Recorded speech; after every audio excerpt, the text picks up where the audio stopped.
Tu palabra, Señor, nos da vida. Lecturas del primer domingo de Cuaresma, 9 de marzo. Está escrito, no solo del pan vive el hombre. Hoy celebramos a Santa Francisca Romana, esposa, madre, viuda y apóstol seglar. Antífona de entrada. Me invocará y yo lo escucharé, lo libraré y lo glorificaré, prolongaré los días de su vida. Oración colecta. Concédenos, Dios Todopoderoso, que por las prácticas anuales de esta celebración cuaresmal progresemos en el conocimiento del misterio de Cristo y traduzcamos su efecto en una conducta irreprochable.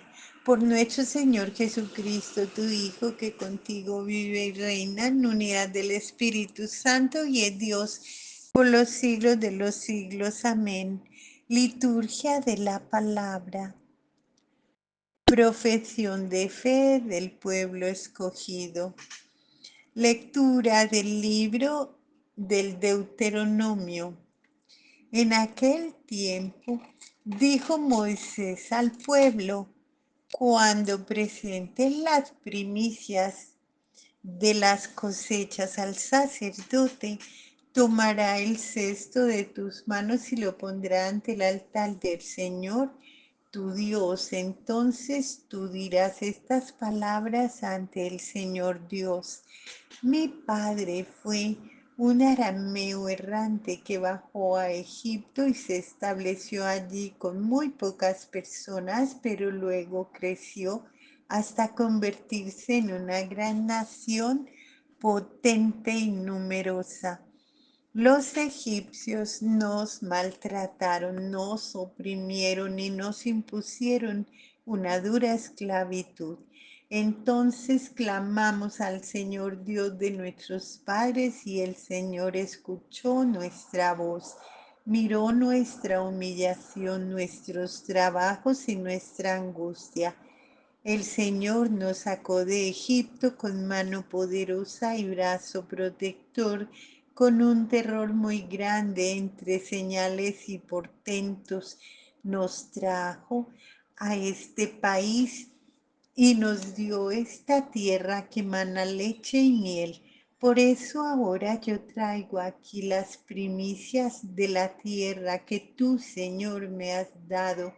Una vez que hayas dejado las primicias ante el Señor, te postrarás ante Él para adorarlo. Palabra de Dios. Te alabamos, Señor. Del Salmo 90. Tú eres mi Dios y en ti confío. Tú que vives al amparo del Altísimo y descansas a la sombra del Todopoderoso, dile al Señor, tú eres mi refugio y fortaleza, tú eres mi Dios y en ti confío. Tú eres mi Dios y en ti confío. No te sucederá desgracia alguna, ninguna calamidad caerá sobre tu casa, pues el Señor ha dado a sus ángeles la orden de protegerte por donde quiera que vayas. Tú eres mi Dios y en ti confío. Los ángeles de Dios te llevarán en brazos para que no te tropieces con las piedras. Podrás pisar los escorpiones y las víboras y dominar las fieras. Tú eres mi Dios y en ti confío. Puesto que tú me conoces y me amas, dice el Señor, yo te libraré y te pondré a salvo. Cuando tú me invoques, yo te escucharé y en tus angustias estaré contigo. Te libraré de ellas y te colmaré de honores. Tú eres mi Dios y en ti confío. Profesión de fe del que cree en Jesucristo. Lectura de la carta del apóstol San Pablo a los romanos. Hermanos, la escritura afirma muy a tu alcance, en tu boca y en tu corazón se encuentra la salvación. Esto es el asunto de la fe que predicamos, porque hasta que cada uno declare con su boca que Jesús es el Señor y que crea en su corazón que Dios lo resucitó de entre los muertos para que pueda salvarse. En efecto, hay que creer con el corazón para alcanzar la santidad y declarar con la boca para alcanzar la salvación. Por eso dice la Escritura, ninguno que cree en Él quedará defraudado, porque no existe diferencia entre judío y no judío, ya que uno mismo es el Señor de todos, espléndido con todos los que lo invocan, pues todo el que invoque al Señor como su Dios será salvado por él. Palabra de Dios, te alabamos, Señor.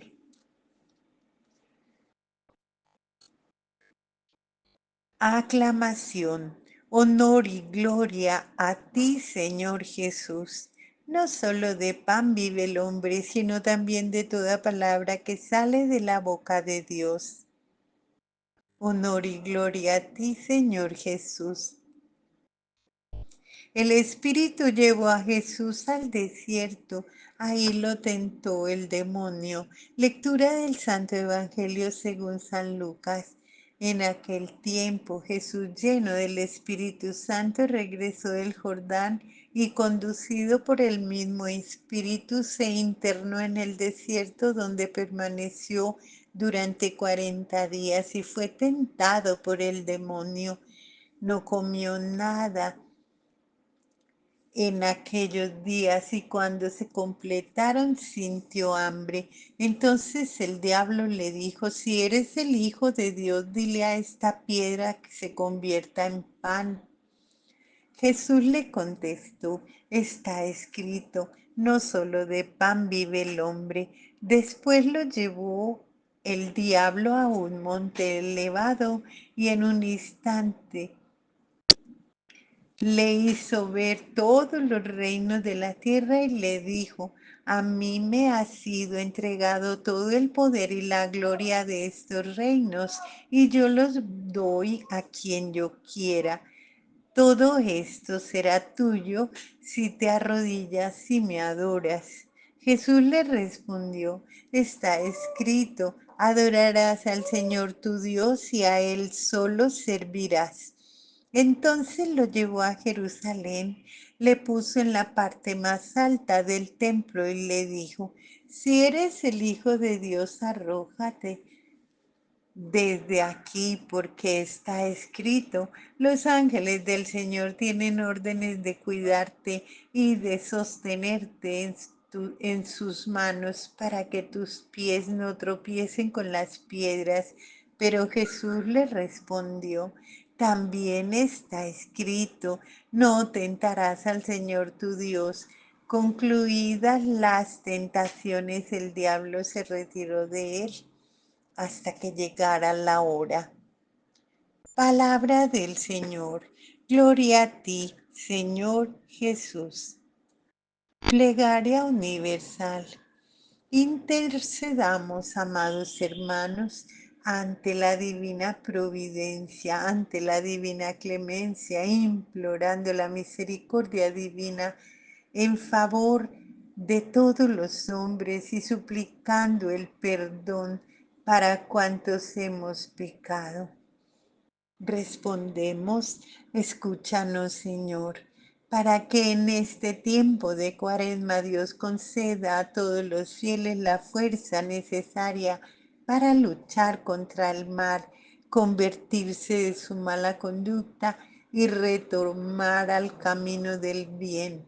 Roguemos al Señor, escúchanos, Señor, para que quienes abundan en bienes de la tierra sepan moderar el uso de sus propias riquezas en provecho de los necesitados y no vivan absortos en los bienes de este mundo.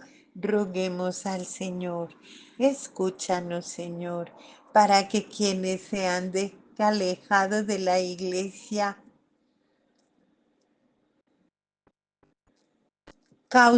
por causa de nuestros escándalos o de nuestra tibieza, se reincorporen a la familia de Dios y a nosotros el Señor nos perdone el pecado de escándalo.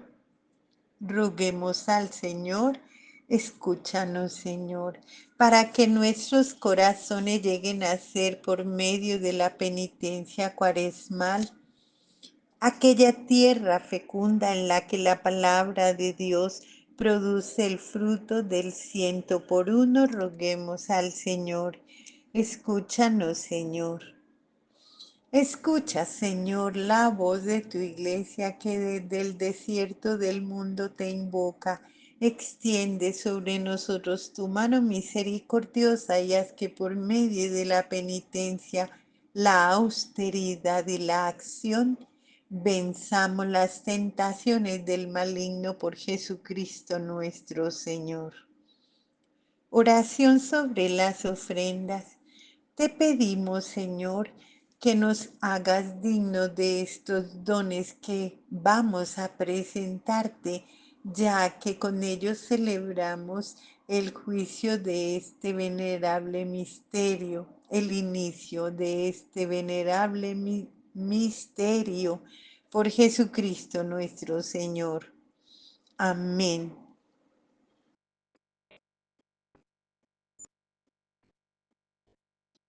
Antífona de la comunión. No solo de pan vive el hombre, sino de toda palabra que viene de Dios. Oración después de la comunión. Alimentados, Señor, de este pan celestial que nutre la fe, hace crecer la esperanza y fortalece la caridad. Te suplicamos la gracia de aprender a sentir hambre de aquel que es el pan vivo y verdadero, y a vivir de toda palabra que procede de su boca, por nuestro Señor Jesucristo. Amén. Oremos con la lección divina. Oh Señor, al comienzo de este tiempo de Cuaresma me invitas a meditar una vez más el relato de las tentaciones para que descubra el corazón de la lucha espiritual y sobre todo experimente la victoria sobre el mal. Oh Espíritu Santo, visita nuestras mentes porque en nuestra mente a menudo proliferan muchos pensamientos que nos hacen sentirnos a merced del fragor de tantas voces. Fuego de amor purifica también nuestros sentidos y el corazón para que sean dóciles y disponibles a la voz de tu palabra. Ilumínanos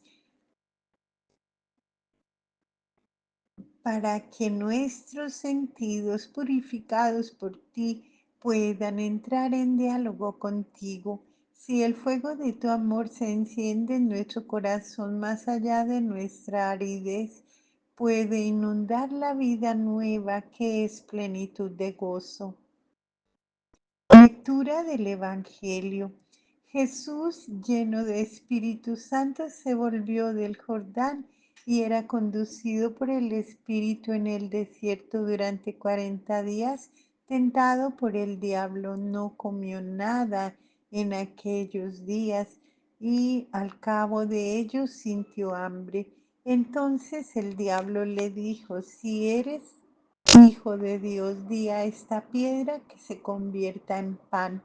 Jesús le respondió: está escrito, no solo de pan vive el hombre. Llevándole luego a una altura, le mostró en un instante todos los reinos de la tierra y le dijo el diablo: te daré todo el poder y la gloria de estos reinos porque me la han entregado a mí y yo se lo doy a quien quiero. Si pues me adoras, toda será tuya. Jesús le respondió: está escrito, adorarás al Señor tu Dios, solo a Él darás culto. Le llevó después a Jerusalén, le puso sobre el alero del templo y le dijo: si eres hijo de Dios, tírate aquí abajo, porque está escrito: a sus ángeles te encomendará para que te guarden. En sus manos te llevarán para que no tropiece tu pie en piedra alguna. Jesús respondió: está dicho, no tentarás al Señor tu Dios. Acabada toda tentación, el diablo se alejó de él hasta el tiempo propicio. Vamos a hacer un silencio para la escucha necesaria, para que el espíritu y la sensibilidad embarguen nuestro ser, para que podamos guardar la palabra en lo profundo de nuestro corazón y llevarla a nuestra vida diaria. Una clave para la lectura.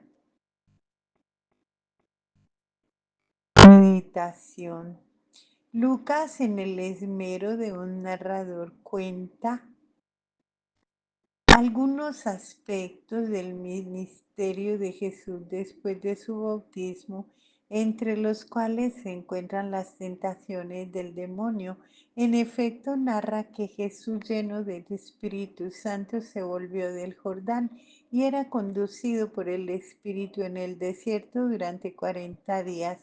Tal episodio de la vida de Jesús es preliminar en su ministerio, pero también puede ser entendido como el momento de transición del ministerio de Juan Bautista al de Jesús. En Marcos, este relato de las tentaciones es más genérico. En Mateo se cuenta de Jesús que fue conducido por el Espíritu al desierto para ser tentado por el diablo. Estas mismas palabras atribuyen la experiencia de las tentaciones un influjo que es al mismo tiempo celestial y diabólico.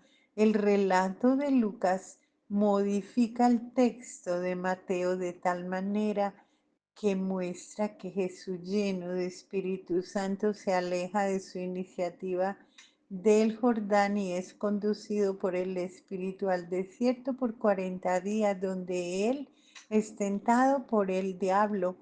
El sentido que Lucas quiere darle a las tentaciones de Jesús es que ellas fueron una iniciativa del demonio y no una experiencia programada por el Espíritu Santo. Es como si Lucas quisiese tener bien claro y distinto el personaje del diablo de la persona del Espíritu Santo. Otro elemento a tener en cuenta es el orden en que Lucas dispone las tentaciones. Primero el desierto, panorámica de los reinos del mundo, pináculo de Jerusalén. Por el contrario, en Mateo el orden varía: desierto, pináculo y alto monte. Los exégetas discuten cuál será el orden original, pero no llegan a encontrar una solución unánime. La diferencia podría ser explicada a partir de la tercera tentación, que es como la culminante. Para Mateo, el monte es el vértice de las tentaciones. porque en su evangelio pone todo su interés sobre el tema del monte. Baste recordar el sermón de la montaña, la presentación de Jesús como el nuevo Moisés. Y para Lucas, sin embargo, la última tentación advierte sobre el pináculo del templo en Jerusalén, porque uno de los intereses mayores de su evangelio es la ciudad de Jerusalén. Jesús en el relato lucano está en cambio está caminando hacia Jerusalén, donde se cumple de modo definitivo la salvación. Nosotros podemos hacernos legítimamente la pregunta, tanto en Lucas como en Mateo, ¿hubo posibles testimonios en la tentación de Jesús? La respuesta es ciertamente negativa. Por la narración de Lucas parece claramente que Jesús y el diablo están uno frente al otro, totalmente solos. Las respuestas de Jesús al diablo son sacadas de las Sagradas Escrituras, son citas del Antiguo Testamento. Jesús afronta las tentaciones y en particular al culto que el diablo pretende del mismo Jesús, recurriendo a la palabra de Dios como pan de vida, como protección de Dios. El recurso a la palabra de Dios contenida en el libro del Deuteronomio, tenido por los exégetas como una larga meditación sobre la ley, muestran el intento de Lucas de narrar este episodio de la vida de Jesús con el proyecto de Dios que quiere salvar al hombre. ¿Han sucedido históricamente estas tentaciones? ¿Por qué algunos creyentes y no creyentes piensan que tales tentaciones son fantasías de Jesús totalmente inventadas? Esta cuestión es tremendamente importante en un contexto como el nuestro, que trata de vaciar de contenido histórico y de fe los relatos de los evangelios. Ciertamente no se puede dar una explicación literal e ingenua, ni pensar que pudieron suceder de modo externo. Nos parece la opinión bastante plausible de que Jesús habla de una experiencia que él ha vivido, pero traducida en un lenguaje figurado apto para atraer la atención de sus oyentes. Más que considerarlas como un hecho externo, las tentaciones son consideradas como una experiencia concreta en la vida de Jesús. Esta es, me parece, la razón principal que ha guiado a Lucas y los otros evangelistas a transmitir estas escenas.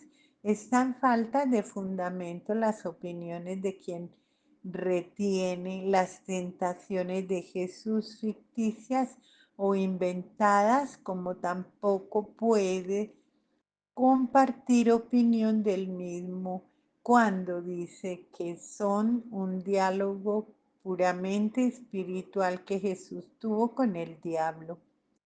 Dando una mirada al interior del Nuevo Testamento, Juan 6, 26, 34, 7, 1, 4 y en Hebreos 4, 15, 5, 2 y 2, 17, resulta claro que las tentaciones fueron una realidad evidente en la vida de Jesús. Interesante y aceptable la explicación en Mateo y Lucas no hubiesen hecho ninguna injusticia a la realidad histórica, dramatizando tales tentaciones dentro de una escena y enmascarando al verdadero tentador, poniendo estas provocaciones sobre sus labios.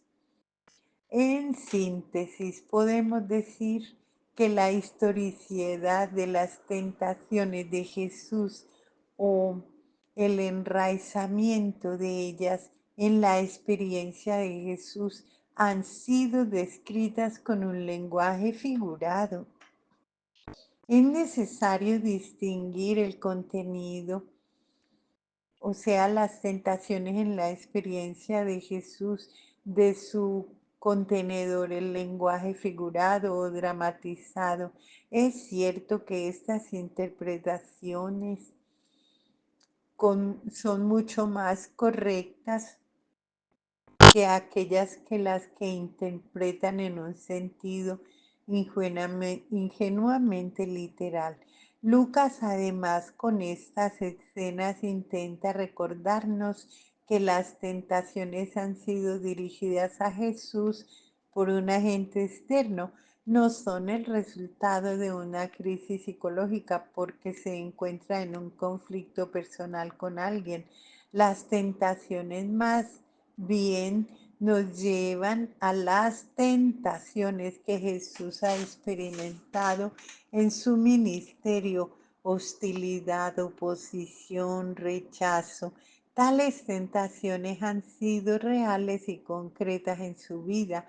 No ha recurrido a resolverlas a su poder divino. Estas pruebas han sido una forma de seducción diabólica, una provocación a usar su poder divino para cambiar piedras en pan o para manifestarse de modos excéntricos. Las tentaciones terminan con esta expresión, pues de haber acabado toda tentación, el diablo abandona a Jesús. Luego, las tres escenas que contienen las tentaciones han de considerarse como expresión de todas las tentaciones o pruebas que Jesús ha debido afrontar. Pero el punto fundamental es que Jesús, en cuanto hijo, ha afrontado y vencido la tentación. Todavía más ha sido probado en su fidelidad al Padre y ha sido encontrado fiel. Una última consideración sobre la tercera tentación. En las dos primeras tentaciones, el diablo ha provocado a Jesús que use su filiación divina para negar la finitud humana, evitar el procurarse el pan como todos los hombres. Le pide pues una omnipotencia ilusoria. En ambas pruebas Jesús no responde diciendo no quiero, sino que apela a la ley de Dios su Padre. Está escrito, se ha dicho, maravillosa lección, pero el diablo no se arredra y se dirige una tercera provocación, la más fuerte de todas, el liberarse de la muerte. En el fondo, el lanzarse desde el pináculo significa el arrojarse a una muerte segura. El diablo cita la escritura Salmo 91 para invitar al uso mágico y espectacular a protección divina, a fin de cuentas a la negación de la muerte. El pasaje del Evangelio de Lucas me lanza una fuerte advertencia. El uso errado de la palabra de Dios puede ser ocasión de tentación. ¿En qué sentido? Mi forma de relacionarme con la Biblia se pone en crisis, sobre todo cuando la utilizo solo para dar enseñanzas morales a los otros que están en dificultad o en crisis. Aludimos a ciertos recursos pseudoespirituales que se dirigen a quienes están en dificultad. ¿Estás angustiado? No te queda más que orar y todo se arreglará. Esto significa ignorar la consistencia de la angustia que toma una persona y que depende muchas veces de un hecho bioquímico, de una dificultad a nivel psicológico, social, de estar delante de Dios de un modo errado. Sería más coherente decir, ruega al Señor que te guíe al recurrir a las mediaciones humanas del médico o de un amigo sabio para que te ayuden a soportar o curar la angustia. No se puede no poner frases bíblicas a los otros de modo mágico, pasándose por alto las mediaciones humanas. La tentación frecuente es la de hacer una Biblia de la propia moral en vez de escuchar las enseñanzas morales de la Biblia. En este tiempo de Cuaresma estoy invitado a acercarme a la palabra de Dios con las siguientes formas asiduas, incansable y orante de la palabra de Dios. Leerla conforme a la gran tradición de la Iglesia y en diálogo con los problemas de la humanidad de hoy. Oremos con el Salmo 119. Dichosos los que caminan rectamente, los que proceden en la ley de Yahvé. Dichosos los que guardan sus preceptos, los que lo buscan de todo corazón. Renovémonos en el espíritu y revistámonos del hombre nuevo, Cristo Jesús, Señor nuestro, en la justicia y santidad verdaderas, los que sin cometer iniquidad andan por sus caminos, promulgas Tú promulgaste tus ordenanzas para que sean guardadas cabalmente. Sigamos a Cristo Jesús y sirvámosle con corazón puro y buena conciencia. Ojalá mis caminos estén firmes para poder guardar los preceptos tuyos. No me veré entonces defraudado al mirar todos tus mandamientos. Sigamos a Cristo Jesús, sirvámosle con corazón puro y bueno y buena conciencia. Te daré gracias con toda sinceridad cuando aprenda tus justas normas. Quiero observar tus preceptos, no me abandones del todo.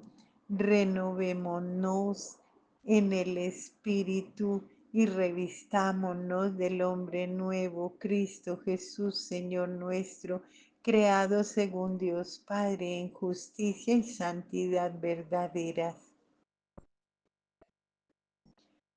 Oremos, Señor, nosotros te buscamos y deseamos tu rostro. Haz que un día, quitado el velo, podamos contemplarlo. Te buscamos en las escrituras que nos hablan de ti bajo el velo de la sabiduría, fruto de la investigación de las gentes. Te buscamos en los rostros radiantes de los hermanos, en las improntas de tu pasión, en los cuerpos sufrientes. Toda criatura está marcada con tu impronta. Toda cosa revela un rayo de tu invisible belleza. Tú te revelas en el servicio del hermano al hermano. Te manifiestas por el amor fiel que no se acaba. No los ojos, sino el corazón tiene tu visión con simplicidad y veracidad. Tratamos de hablar contigo. Para prolongar nuestra meditación, sugerimos seguir reflexionando Cuaresma en el tiempo privilegiado de nuestra peregrinación interior hacia aquel que es la fuente de la misericordia que es una peregrinación en la que Él mismo nos acompaña a través del desierto de nuestra pobreza, sosteniéndonos en el camino hacia el inmenso gozo de la Pascua. También en el valle oscuro del que habla el salmista, mientras el tentador nos sugiere dispersarnos o el poner una esperanza ilusoria en la obra de nuestras manos. Dios nos custodia y nos sostiene. La Cuaresma nos quiere conducir en vista de la victoria de Cristo sobre todo mal que oprime al hombre, en dirigirse en el dirigirse al Divino Maestro, en el de convertirnos a Él, en el experimentar su misericordia, descubriremos una mirada que nos escruta en lo profundo y puede reanimar a cualquiera de nosotros. Bendigamos al Señor, demos gracias a Dios. Feliz día del Señor.